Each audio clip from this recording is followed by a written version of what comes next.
A crucial question when examining systems of inequality based on race, class, gender, sexuality, and so on is the question of where prejudice and all the different isms come from. How do people develop prejudice? How do people become racist or homophobic? This is going to be our focus in this video. We're going to examine how our perceptions of others are shaped and with what consequences. You might remember from the very beginning of the semester that a key characteristic of sociology is giving voice to the marginalized, and that to be marginalized is to occupy a position outside the centers of power within a given society. To better understand marginalization, we first need to understand how the other is marginalized in the first place. The process of marginalization begins with shaping our perceptions of others, and then that changes how we treat one another. So our topic today is on the construction of what we call other. The term other refers to those who are unlike ourselves and who we marginalize as a result. The dynamics involved here have to do with two kinds of groups, in-groups and out-groups. The distinction between in-groups and out-groups is essentially the difference between us and them. So let me define what I mean by the terms in-group and out-group. An in-group is a group we either belong to or identify with. These groups are characterized by a sense of similarity, loyalty, solidarity, and cooperation. Just like all groups, such a group shares a common or collective identity. They share an identity as a group. For example, all of the group members may be white. If they see this as important, they may begin to identify themselves as whites and identify their group as a white group. On the other hand, an outgroup is made up of people who are not like ourselves. Those of the outgroup share a different collective identity from ourselves, so we focus first on how they are different. They are not white. They're different. They're not straight. They're different. They're not Christian, not male, not American, and so on. Whatever we define as being the important factor here. Only then, after we've decided what they are not, how they are different, do we focus on what they are. They are Black. They are Asian. They are queer, female, Muslim, immigrants. They are outcasts by our standards. Given these definitions, it's very important to keep in mind that the difference between an in-group and an out-group is really a matter of perspective. This is because the in-group is whatever group you are a part of. It does not refer to the group in power. So, for example, Asian people are only an out-group if you're not Asian, and that racial difference is important to you. In the same way, white people are only an in-group if you are white, and that racial difference is important to you. Again, it's a matter of perspective, which means that it's not about which group has power. Of course, power is important and highly relevant, so we'll add that to the equation in the next video. Instead, what we're covering now is more narrowly focused on the development of attitudes and how our perceptions of other groups are shaped, and with what consequences for how we interact. Okay, now I think we're ready to examine this process of creating the other in greater detail. From a social psychological perspective, role-taking plays a central role in the relationship between the self and society. Our ability to role-take, to step outside of ourselves and evaluate our behavior and identity symbolically, plays a central role in developing the ability to connect with and relate to other people. In other words, we can role-take with others and see how they see ourselves. We can see the world from their perspective. When we step outside of ourselves, we're taking the perspective of another person, a person who, for us, represents the rest of our society. But notice what I just said. When we role take, we typically take the position of a person who represents our society. In other words, since we are a product of our society, and society is a product of our interaction, the person whose perspective we take is very much like ourselves, and they represent a society that shares our same values and beliefs. We don't automatically take the perspective of those who are different from us and who come from different social arrangements. We can, but we don't have to. And when we do, it takes a lot more effort because we must adjust our own values and beliefs to be more like theirs. Remember that ethnocentric bias we have, in which we're likely to judge other groups by our own standards. We have to overcome that bias. It's much easier to take the perspective of people who are similar to ourselves, and so that's what we are more likely to do. So the first step in constructing an other is a consequence of this laziness. This is what starts us down the path of creating in-groups and out-groups.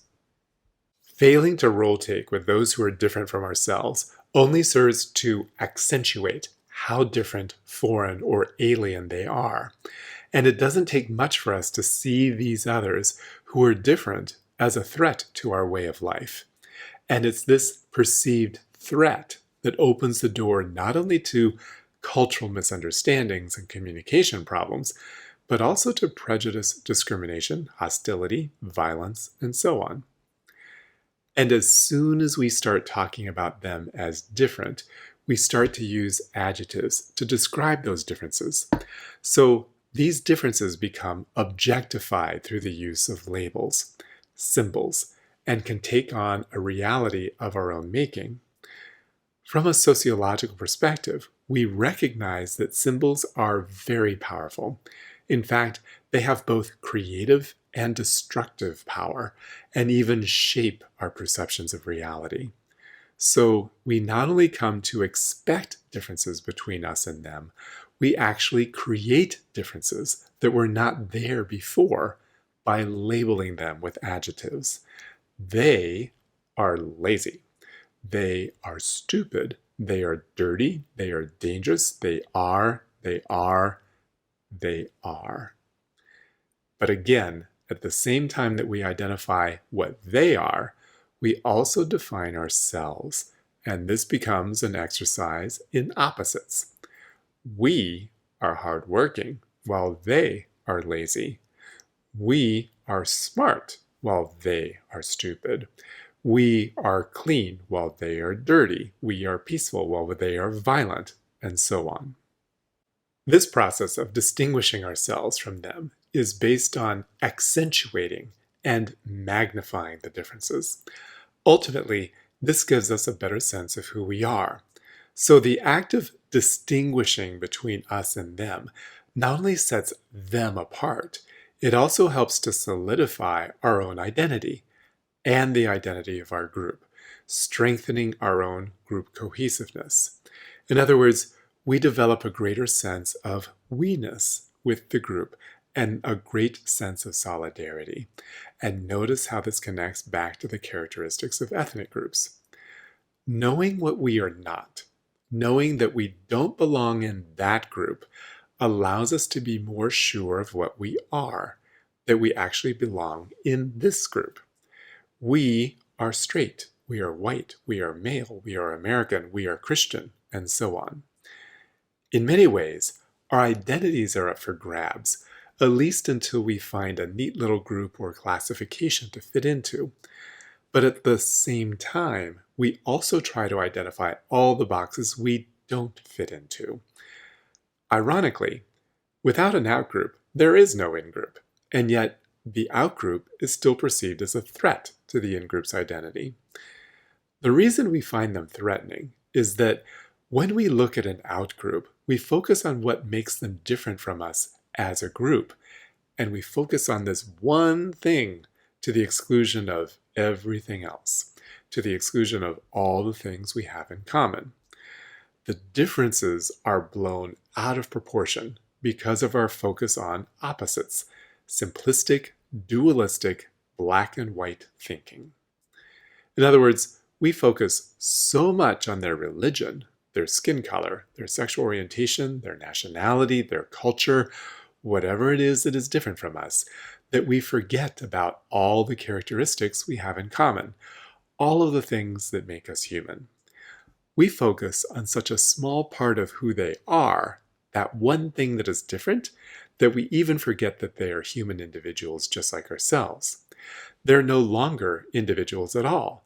They're no longer Devin, Karina, or Jenny. We wipe out their individuality. They are terrorists. They're Jews. They're North Koreans. They're Republicans. They're, and fill in the blank with whatever negative label you care to.